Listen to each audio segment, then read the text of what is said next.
Assalomu alaykum. Tasavvur qiling. Bir davlat bor, uning xazinasi oltin, kumush va qimmatbaho boyliklarga to'la. Ammo bir kun kelib bu boyliklar izsiz g'oyib bo'ladi.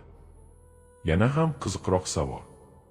Agar o'sha boylikning bir qismi hali ham xorijiy banklarda saqlanayotgan bo'lsa-chi? Va eng muhimi, nega u pullar hali ham egasiga qaytarilmagan? Bugun siz bilan ana shu sirli tarixni ochamiz. Buxoro amirligi o'z davrida iqtisodiy jihatdan juda kuchli edi. Boylik manbalari, Ipak yo'li orqali savdo, soliq tizimi, yer va qishloq xo'jaligi, zargarlik va hunarmandchilik. Amir Olimxon davriga kelib bu boylik eng yuqori cho'qqiga chiqadi. Tarixchilar taxminiga ko'ra, yuzlab tonna oltin zaxiralari, millionlab tanga pullar, qimmatbaho toshlar. Bugungi qiymatda bu bir necha milliard dollarga teng bo'lishi mumkin. Buxoro xazinasi juda qat'iy himoyalangan. Ular Ark qal'asidagi maxfiy xonalar, yer osti tunnel va omborlar. Faqat amirga yaqin kishilar bilgan yashirin joylar. Bu tizim oddiy emas edi. Bu maxfiy moliyaviy xavfsizlik tizimi edi. Buxoro amirligining tugatilishi hamma narsani o'zgartirdi. Qizil armiya Buxoroga kirib keladi. Hokimiyat ag'dariladi. Amir Olimxon esa mamlakatni tark etishga majbur bo'ladi. Va aynan shu yerda eng katta sir boshlanadi. Olib chiqib ketilgan boylik. Amir Olimxon Afg'onistonga ketayotganda bir qator boyliklarni o'zi bilan olib chiqqani aytiladi. Yashirib qoldirilgan xazina. Ba'zi tarixiy ma'lumotlarga ko'ra, yer osti yo'llarida, Ark atrofida yoki maxfiy joylarda hali ham topilmagan xazinalar bo'lishi mumkin. Sovetlar tomonidan olib ketilgan boylik. Qizil armiya kirgach, davlat xazinasi musodara qilingan. Katta qismi Moskvaga olib ketilgan. Bu tarixiy fakt sifatida ko'proq tasdiqlangan.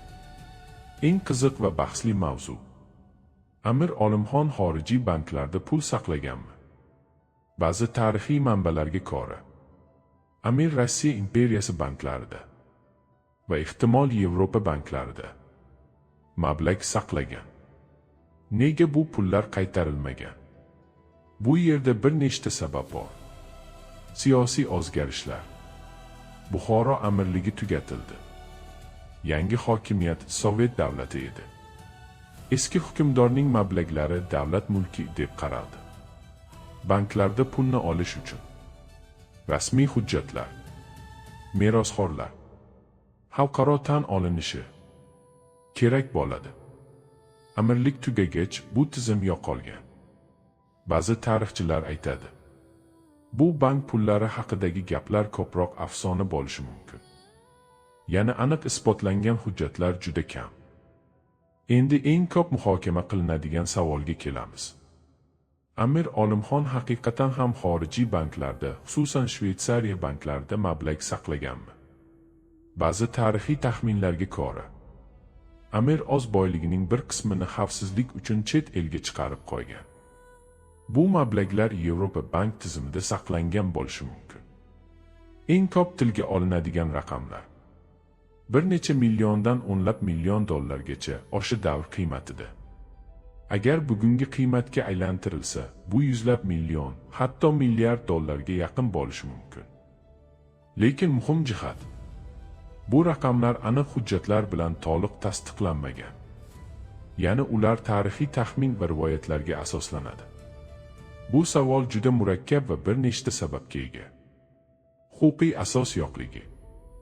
Bankdagi mablag'ni olish uchun egasi kimligi aniq bo'lishi kerak. Hujjatlar taqdim etilishi kerak.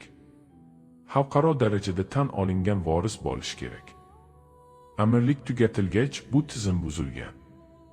Davlat tan olinishi muammosi. Buxoro amirligi tugatilganidan keyin yangi davlat Sovet tuzumi paydo bo'ldi. Eski hukmdor mulki tan olinmadi. Natijada banklar kimga pulni berishni bilmay qoldi. Afg'onistondagi avlodlar masalasi. Amir Olimxon Afg'onistonga ko'chib o'tgan va uning avlodlari ham u yerda yashab qolgan. Savol tugiladi. Nega pullar ularga berilmagan? Sabablar.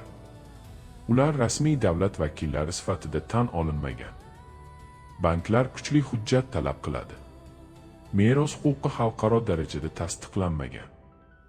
Oddiy qilib aytganda, ularda tarixiy da'vo bor. Ammo huquqiy asos yetarli emas. Bank siri va yopiq ma'lumotlar. Shveysariya banklari mashhur maxfiylik siyosati bilan, mijoz ma'lumotlarni oshkor qilmaslik bilan. Shu sababli aniq hisoblar haqida ma'lumotlar ochilmaydi. Ko'plab ma'lumotlar sirligicha qoladi. Ko'plab tarixchilar shuni ta'kidlaydi. Shveysariya banklardagi katta boylik haqidagi gaplar qisman afsona ham bo'lishi mumkin. Ya'ni kichik mablag'lar bo'lgan bo'lishi mumkin. Lekin ulkan yo'qolgan milliardlar to'liq isbotlanmagan. Tarix sahifalarini varaqlasak, ba'zi voqealar aniq yozilgan bo'ladi. Ammo shunday sirlar ham borki, ular yillar o'tsa ham o'z javobini topmaydi. Buxoro amirligining yo'qolgan oltinlari aynan shunday sirli tarixlardan biridir. Biz nimani angladik? Bu oddiy xazina emas edi.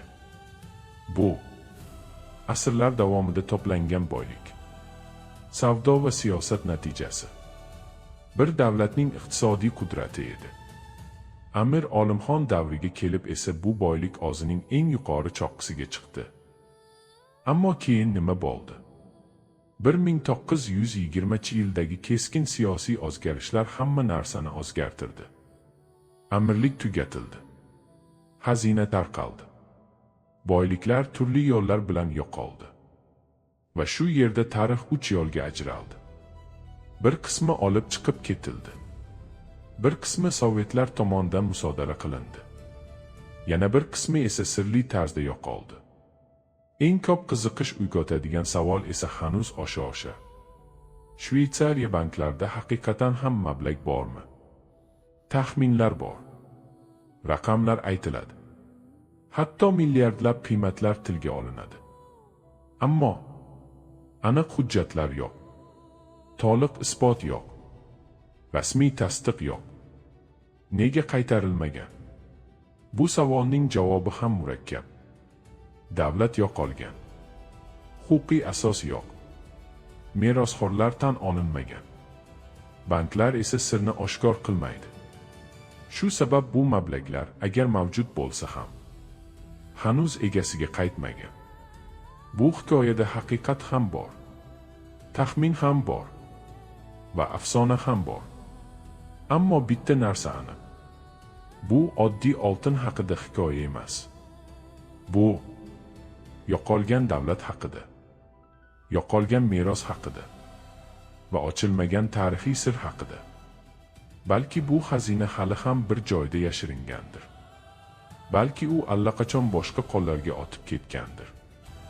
Yoki ehtimol u faqat tarixda qolgan sir bo'lib qolayotgandir. Lekin har qanday holatda ham Buxoro amirligi oltinlari Markaziy Osiyo tarixidagi eng katta va eng qiziqarli jumboqlardan biri bo'lib qolmoqda. E'tiboringiz uchun rahmat.